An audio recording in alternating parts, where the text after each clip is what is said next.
The Ben Johnson to Washington smoke has reached all-time high levels because today it really felt real when someone did God's work at the Detroit Lions media availability. The Lions are in the Detroit. The Lions are in the divisional round of the playoffs. They play the Tampa Bay Buccaneers this weekend, and in this morning's media availability, someone asked, a lot of people have mentioned you as a front runner for the Washington job. What's your relationship with their new general manager there, Adam Peters? And he paused and he said, I know him very briefly, but I've heard nothing but fantastic things about people that have worked with him directly or have met him over the course of scouting on the road. So I look forward to meeting him and talking with him. As we know right now, I don't believe Ben Johnson has many confirmed interviews right now, but I know he's been requested by the entire world. I know he has a virtual setup with Carolina and with us on Friday, tomorrow.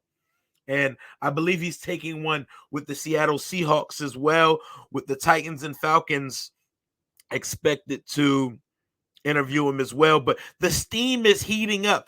Every NFL person with a podcast, a platform, a Twitter, or any opinion on the NFL coaching carousel, every single person has Ben Johnson headed to Washington. Dan Graziano, insider for the NFL, NFC East guy specifically, he thinks Washington's going to get Ben Johnson. Jason La Canfora, he's wrong a lot of the time, but he thinks Ben Johnson's headed to Washington. JP Finley and Keim, if they had to put a stamp or guess on today where Washington's going in the coaching conversation, Ben Johnson. Ben Standick, Ben Johnson. Nikki Jabwala, Ben Johnson. Nikki Jabwala's there in Detroit right now. She was the one who actually got footage of them asking this Washington question. But all signs are pointing to the hottest NFL coaching candidate being Washington's choice. And I think some of that is just putting two and two together. Josh Harris came into the offseason with a plan, playing 4D chess to help him vet and have an advisory board to help him select the best GM and the best head coach for this team. While I think he may have had a preconceived idea of hiring Ben Johnson, I'm sure he brought on the GM and gave the GM full autonomy to run the coaching search. Like, this is the guy we did a lot of homework on, but I want you to sit down with, go through the process, and interview all the candidates. And our coaching search has a little bit of everything. We got Dan Quinn. We got Anthony Weaver. We got Aaron Glenn. We got Bobby Slowick. And we got Ben Johnson. Stop the count. And we got Mike McDonald. The way I view the coaching situation, it's a three-man race for me. I'm going to be closed-minded about it. I'm glad the team is going to see out all of these 5 interviews, and they're going to listen to the defensive guys, the older guys. But this team is clearly set for youth infusion. 44-year-old first-time general manager. Pair that with 37-year-old, which will be youngest head coach in the league. One of the youngest GMs, youngest head coach. Pair that with first-year quarterback.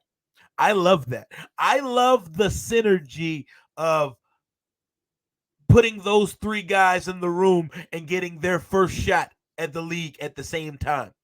So you're getting a quarterback with his first opportunity. The same year you're getting a coach with his first opportunity. The same year you're getting a GM with his first opportunity. Young, young, young.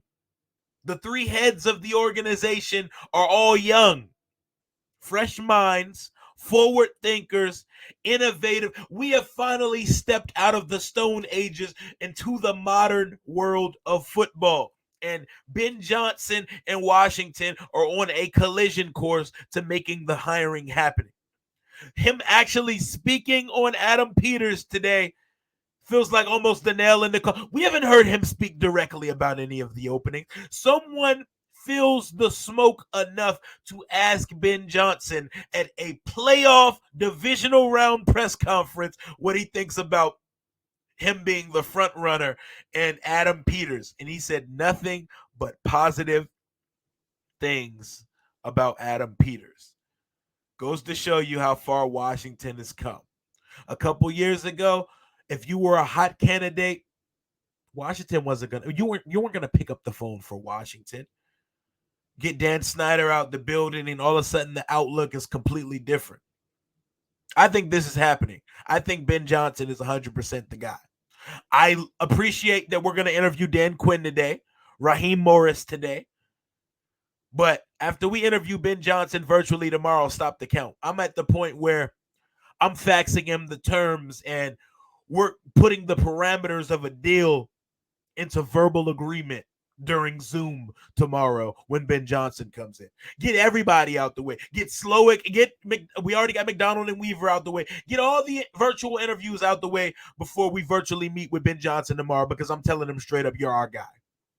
You're our guy. And I think Adam Peters agrees. I think Adam Peters is going after him too. Everybody wants this guy. There's no mystery why everybody wants Ben Johnson.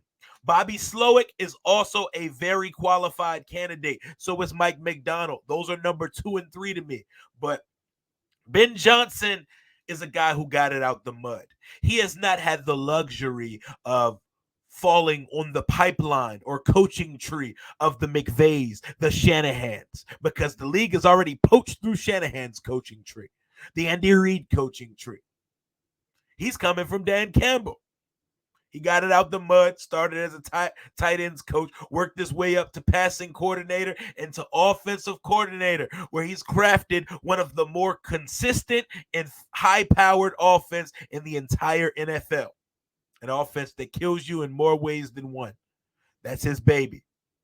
That has all his fingerprints over it, and he's a player's coach. I've been scouring every piece of media, interviews, mic'd up, anything I could get of this guy.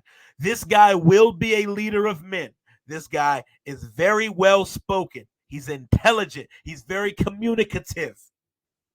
He illustrates his points with great detail and great depth. This guy is very much so head coaching material. He will build relationships. He will get a team ready to play on Sundays, and nobody's going to question his leadership. The flavor of the week is suddenly back to maybe coaches only need to be leaders of men. Maybe coaches don't need to be X's and O's guys. Cut it out. Stop the cap. And I think we got our guy. We interview him tomorrow officially. When we interview him virtually, stop the count. I think we're on a collision course to Ben Johnson being named the head coach in Washington. And if we do name him head coach, I expect his offensive coordinator to be his passing game coordinator, Tanner Engstrap. He speaks about Tanner in every single press conference he does. When we go to the leadership aspect of Ben Johnson, he big ups his guys every time he gets the availability to speak about them. He talks about how well Aaron Glenn is. Every time you mention him in a head coaching opportunity, he says you better mention Aaron Glenn, our defensive coordinator, as well, because that guy's a dog, and he deserves all of it.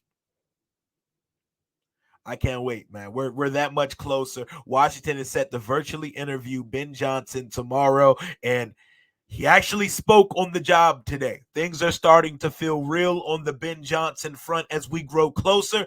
I will update you as soon as information comes out. Until next time, hail to the Washington Commanders. Rio out.